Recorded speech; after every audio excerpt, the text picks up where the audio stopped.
तो फ्रेंड्स, इस वीडियो में बात करने वाला हूँ आप सभी से सीआईएसएफ के वैकेंसी के बारे में, जो कि ऑफिशियल साइट आप देख सकते हैं कि CISFRECT.in पर वैकेंसी आ चुकी है, जो कि कांस्टेबल फायरमैन की वैकेंसी है। इससे पहले मैं एक वीडियो कुछ दिन पहले बनाया था जिसमें मैं बताया था कि इसी वैकेंसी को लेकर एक फेक एडवर्टाइजमेंट यानी नोटिफिकेशन जारी किया गया था। यहाँ पर देख सकते हैं एक हिंदी और इंग्लिश दोनों में ही जारी किया गया है नोटिफिकेशन को ऑफिशियल साइट में CISF के।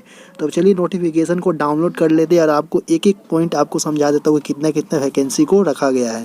तो ये नोटिफिकेशन देख सकते हैं इंग्लिश में है, और हिंदी में अगर देखना चाहते हैं तो ऑफिशियल साइट पे जाके हिंदी में भी डाउनलोड कर सकते हैं। तो यहाँ पे आपको एक बात क्लियर कर देना चाहता हूँ कि जो ऑफिशियल साइट पे नोटिफिकेशन आता है वो एक बार 100% होता है, आपको कोई प्रॉब्लम नहीं है। ये वैकेंसी सच में निकाला गया है। टोटल 1149 वैकेंसी पद पर वैकेंसी निकाला गया है, अलग अलग स्टेट में पूरा डिटेल में बताया गया है।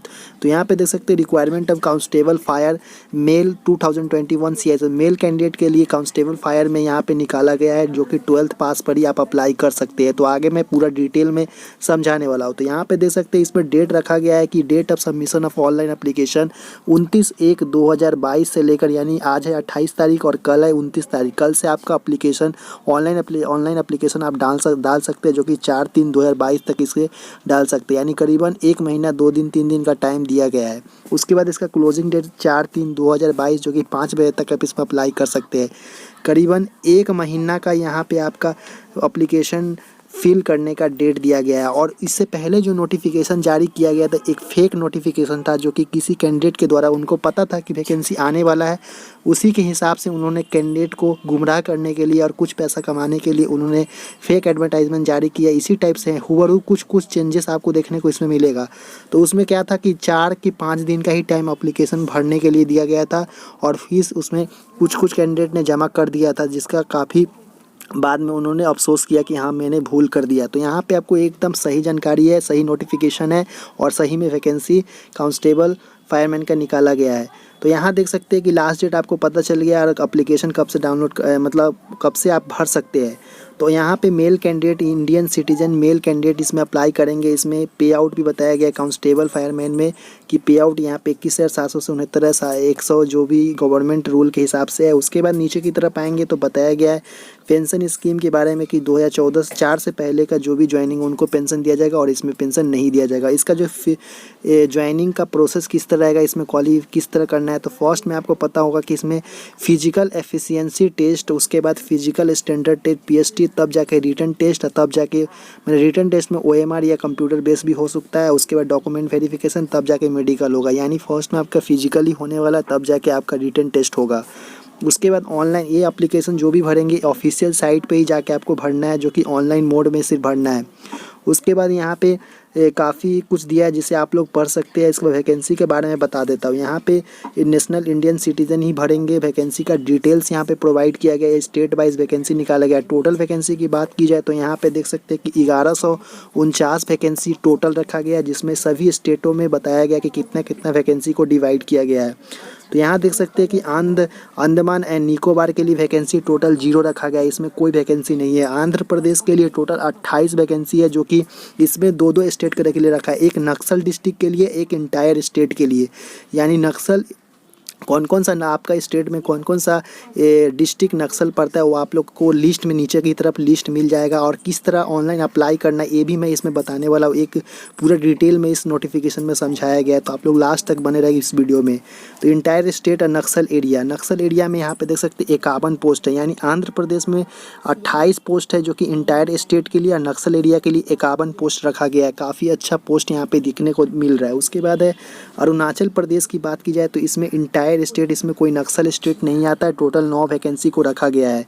और असम के लिए देख सकते हैं कि असम में इंटायर स्टेट है, और सिर्फ इंटायर स्टेट ये टोटल 103 वैकेंसी को रखा गया है। उसके बाद यहाँ पे है बिहार के लिए, जो कि इंटायर स्टेट और नक्सल एरिया के लिए टोटल, तो यानी इंटायर स्टेट के लिए 58 है और नक्सल एरिया के लिए 65 पोस्ट रखा गया है। और अपने अपने कैटेगरी में भी चेक कर सकते हैं कि आपकी कैटेगरी में पोस्ट है कि नहीं, आप लोग चेक कर लेंगे। उसके बाद चंडीगढ़ की बात की जाए तो टोटल 1 वैकेंसी है। और छत्तीसगढ़ की बात की जाए तो यहाँ पे छत्तीसगढ़ में इंटायर स्टेट में 14 है और नक्सल एरिया में 26 वैकेंसी को रखा गया है। और यहाँ पे दादर नगर हवेली में 0 वैकेंसी है। दिल्ली के लिए बात की जाए तो दिल्ली में टोटल 10 वैकेंसी इंटायर स्टेट है, इसमें नक्सल एरिया नहीं है। गोवा के लिए भी टोटल 1 है। गुजरात में 34 है। हरियाणा में 14 है।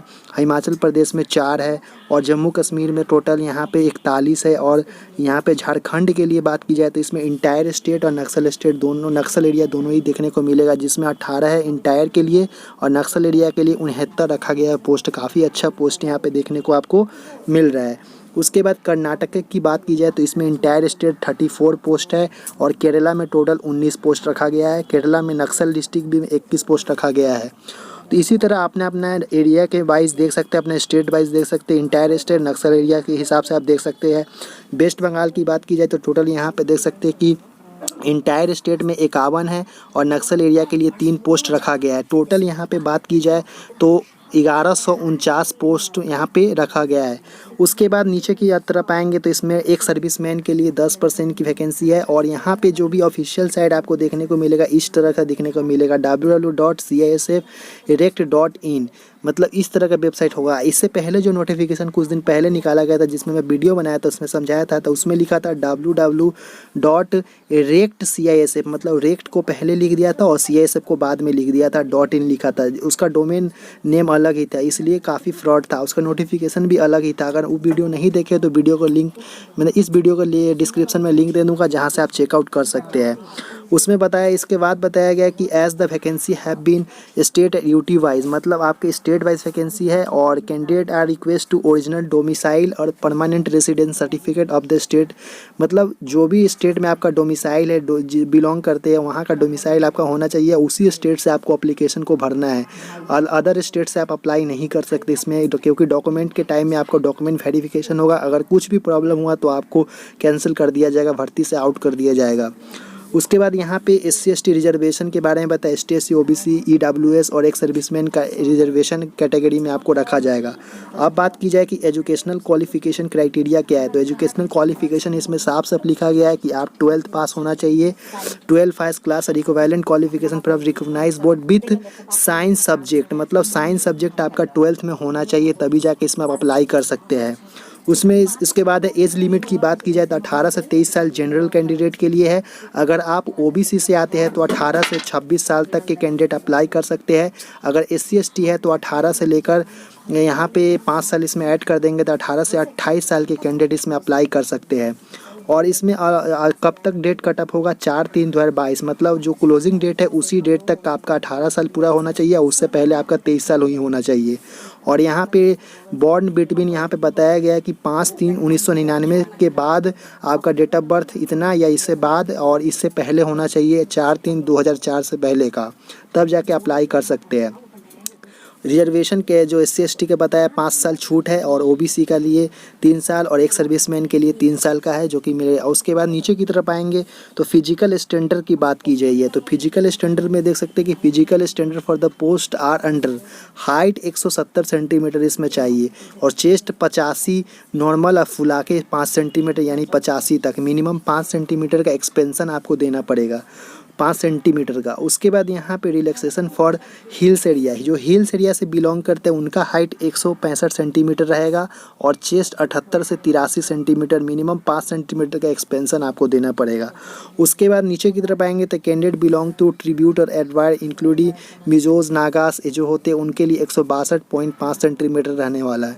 उसके बाद वेट इसमें बताया गया कि अप्रोप्रिएट हाइट और एज मेडिकल स्टैंडर्ड, मतलब आपका जो भी वेट होगा आपके हाइट के अनुसार होगा, आपके मेडिकल के अनुसार ही आपका फिटनेस होगा, उसी के हिसाब से आपका हाइट होना चाहिए।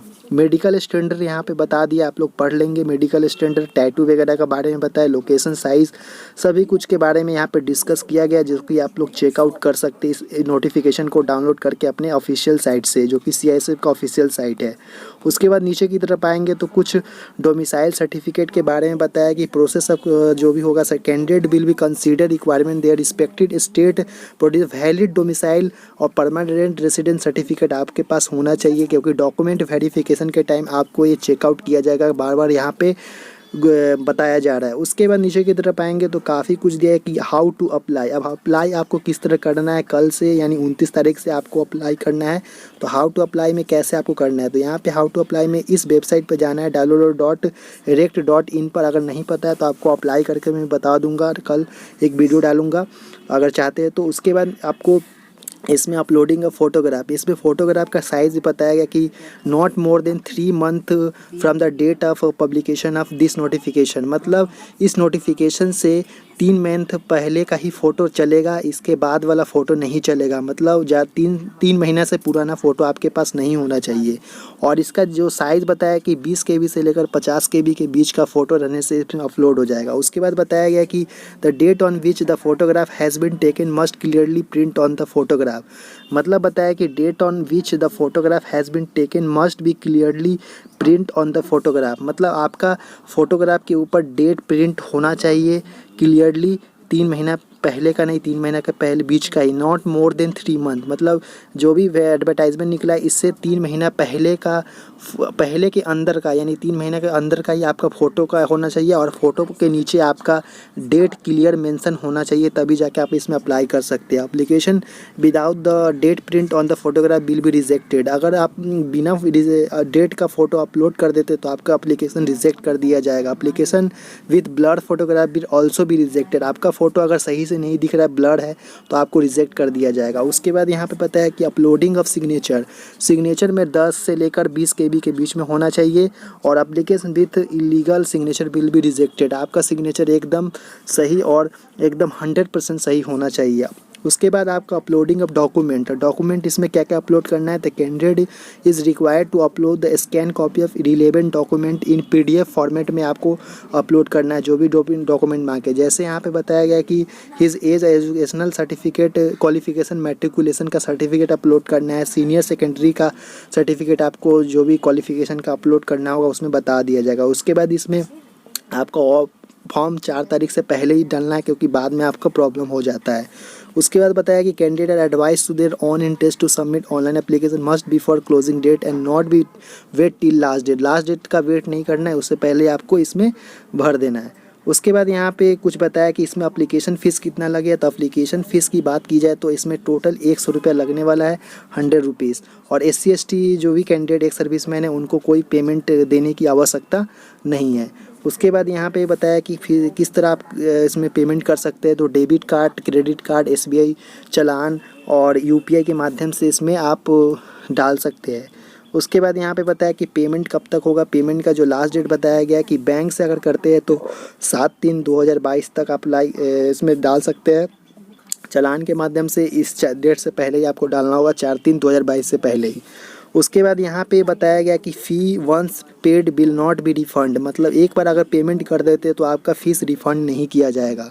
उसके बाद एडमिशन टू द एग्ज़ामिनेशन। अब एग्ज़ामिनेशन के बारे में बताया कि एडमिट कर किस तरह आएगा, आप लोग पढ़ेंगे अच्छी तरह से। तो नीचे की तरफ आएंगे तो अभी कुछ और बाकी है। जैसे रिक्वायरमेंट प्रोसेस की अब बात की जाए तो रिक्वायरमेंट प्रोसेस की बात है कि फ़िजिकल एफिशिएंसी टेस्ट होगा, जिसमें आपका रनिंग वगैरह इसमें मेंशन किया होगा। नीचे की तरफ आएंगे तो काफ़ी कुछ आपको देखने को मिल जाएगा। फिजिकल जो एफिशिएंसी होगा, आपका फिजिकल एफिशिएंसी टेस्ट PAT जो होने वाला है वो 5 किलोमीटर रनिंग होगा 24 मिनट में। और फिजिकल स्टैंडर्ड टेस्ट होगा जो कि आपका हाइट बार टेस्ट और रन PT वगैरह, हाइट, चेस्ट, वेट आपका मापा जाएगा। उसके बाद नीचे की तरफ आएंगे तो आपका काफ़ी कुछ यहाँ पे बताया गया है कि रिटन एग्ज़ाम आपका क्या क्या सिलेबस रहेगा, वो पूरा डिटेल में बताया है कि रिटन एग्जामिनेशन OMR या कंप्यूटर बेस्ड हो सकता है, दोनों में से कोई एक हो सकता है, वो आगे आपको सूचित किया जाएगा। टोटल 100 नंबर का एग्ज़ाम होगा और इसमें पार्ट A पेपर में जनरल इंटेलिजेंट रीजनिंग रहेगा। मतलब जो रीजनिंग क्वेश्चन 25 क्वेश्चन आएगा 25 मार्क्स का। और पार्ट B में रहेगा जनरल नॉलेज एंड अवेयरनेस रहेगा 25 क्वेश्चन 25 मार्क्स। और पार्ट C में एलिमेंट्री मैथमेटिक्स जो कि मैथ का क्वेश्चन 25 क्वेश्चन 25 मार्क्स। और पार्ट D में इंग्लिश और हिंदी रहेगा, जिसमें से कोई एक सब्जेक्ट आपको एक टॉपिक चूज़ करना है। जैसे हिंदी करना है तो हिंदी कीजिए, इंग्लिश करना है तो इंग्लिश कीजिए। जो एसएससी जीडी में जिस तरह रहता है उसी तरह का सिलेबस इसमें देखने को आपको मिलेगा। और 25 क्वेश्चन रहेगा, 25 मार्क्स का टोटल। इसमें 2 घंटा का टाइम दिया जाएगा। उसके बाद यहाँ पे बताया गया कि the identity of all candidate shall be verify with the biometric register, मतलब पीटी बिफोर रिटन एग्जामिनेशन। आपका बायोमेट्रिक भी इसमें किया जाएगा, जो कि आपको सही से करना है। उसके बाद नीचे की तरफ आएंगे तो काफ़ी कुछ यहाँ पे बताया गया जो कि आप लोग चेकआउट कर सकते हैं। जो कि नीचे की तरफ काफ़ी कुछ है, जैसे यहाँ पे डॉक्यूमेंट वेरिफिकेशन, मेडिकल एग्जामिनेशन के बारे में बताया, जो आप लोग दे सकते हैं। मोड ऑफ सिलेक्शन, इसमें बताया गया है कि अगर रिटन एग्ज़ाम देते हैं तो इसमें ये यूआर कैटेगरी, ईडब्ल्यूएस और एक्स सर्विसमैन के लिए टोटल 35% आपको चाहिए, और एससी एसटी ओबीसी के लिए 33% इसमें चाहिए। हो गया। उसमें डॉक्यूमेंट वेरिफिकेशन, लास्ट में मेरिट लिस्ट और रिजोल्यूशन और टाई केस, सभी कुछ यहाँ पे बताया गया है, जो कि आप लोग चेकआउट कर सकते हैं। इस नोटिफिकेशन को काफ़ी अच्छे से इसमें बताया गया, समझाया गया, तब जाके आप इसमें अप्लाई कर सकते हैं। उसके बाद यहाँ पे काफ़ी कुछ है, चेकआउट कर ले अपने हिसाब से, काफ़ी बड़ा पीडीएफ है। उसके बाद मैं बताना हूँ कि इसमें एक फिगर दिया हुआ है कि किस तरह आपको ऑनलाइन अप्लाई करना है। तो ऑनलाइन अप्लाई करने का प्रोसेस आपको बताया गया, तो मैं एक नेक्स्ट वीडियो में बताऊँगा, जाकि आपको समझ में आए।